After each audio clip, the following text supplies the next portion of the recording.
ఎలక్షన్లో ఓడిపోగానే రోజా బాగా డిసప్పాయింట్ అయ్యారు. ఆంధ్రప్రదేశ్ నుండి వెళ్ళిపోయారు. ఇంకా మళ్ళీ ఈ రాష్ట్ర రాజకీయాల్లో ఉండరని బాగా సర్క్యులేట్ చేస్తున్నారు ఇప్పటికి కూడా. నేను నిజంగా ఓడిపోతే పారిపోవాలి అన్న మెంటాలిటీ ఉన్న అమ్మాయినైతే నగిరిలో నేను ఎందుకు ఇల్లు కట్టుకుంటా? నాకు తెలియని ఊర్లో నువ్వు అక్కడ నించో, నువ్వు అక్కడ సర్వీస్ చేయని జగన్ గారు నాకు ఒక కాన్స్టెన్సీ ఇచ్చినప్పుడు అది నా ఇల్లుగా నేను భావించాను. నేను వాళ్ళకి పని చేయాలి లైఫ్ లాంగ్ అని చెప్పి రెస్పాన్సిబుల్గా ఫీల్ అయ్యాను కాబట్టి ఇల్లు కట్టుకున్నా. ఎంతమందికి కాన్స్టెన్సీలో ఇల్లు ఉన్నాయి చెప్పండి, టీడీపీ వాళ్ళకి కానీ జనసేన వాళ్ళకి కానీ. సో వీళ్ళు చెప్పినట్టు భయపడి పారిపోయే బ్లడ్ కాదు మంది. రెండోది, ఓడిపోతే పారిపోతానంటే నేను ఆల్రెడీ 2 సార్లు ఓడిపోయే గెలిచా. నేనే స్ట్రైట్ రాగానే గెలవలా. 2004లో ఓడిపోయా, 2009లో ఓడిపోయా. అండ్ జగన్మోహన్ రెడ్డి గారి ఇలాంటి లీడర్ దగ్గర పనిచేయటం నేను చాలా గర్వంగా ఫీల్ అవుతున్నా. చంద్రబాబు నాయుడు లాంటి వాళ్ళు, పవన్ కళ్యాణ్ లాంటి వాళ్ళు ఎలా లీడర్లు అయ్యారో నాకు ఇప్పటికీ అర్థం కాదు. ఒక వాగ్దానం చేస్తే ఆ వాగ్దానం నెరవేర్చారు. ఎలక్షన్ ముందు ఒకలాగా మాట్లాడతారు, ఎలక్షన్ తర్వాత ఒకలాగా మాట్లాడతారు. అండ్ వాళ్ళు జనాలకి పక్కన పెడితే కనీసం వాళ్ళ లీడర్లకి, కార్యకర్తలకి కనీస రెస్పెక్ట్ కానీ, కనీసం ఇచ్చిన మాట మీద నిలబడాలన్న చిత్తశుద్ధి ఉండదు. కానీ రాజశేఖర రెడ్డి గారి ఫ్యామిలీలో రాజశేఖర రెడ్డి గారితో నేను వర్క్ చేయలేకపోయాను. అదొక చాలా బాధ నాకు. ఆయనతో వర్క్ చేసి ఉంటే బాగుండు అనిపించింది.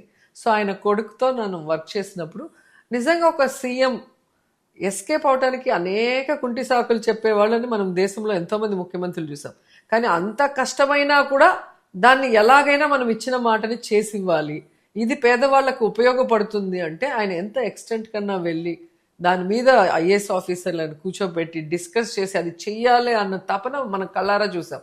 ఎందుకంటే చంద్రబాబు నాయుడు గారి ప్రభుత్వంలో మనం చాలాసార్లు చూసాం. ఆయన 4 సార్లు ముఖ్యమంత్రి ఎలా అయ్యాడో తెలియదు, కానీ ఆయన ఇచ్చిన వాగ్దానాలు 90% చేయడు.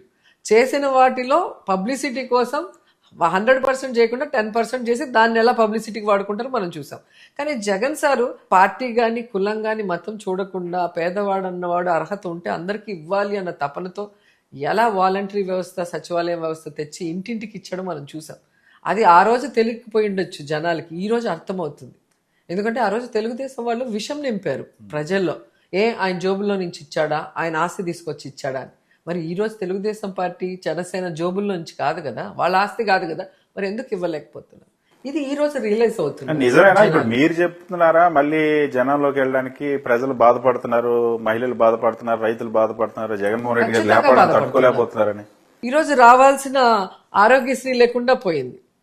స్కూల్స్ లో ఈరోజు ఇంగ్లీష్ మీడియం లేదు, ట్యాబ్స్ లేదు, క్వాలిటీ బ్యాగ్స్ లేదు, బుక్స్ లేదు.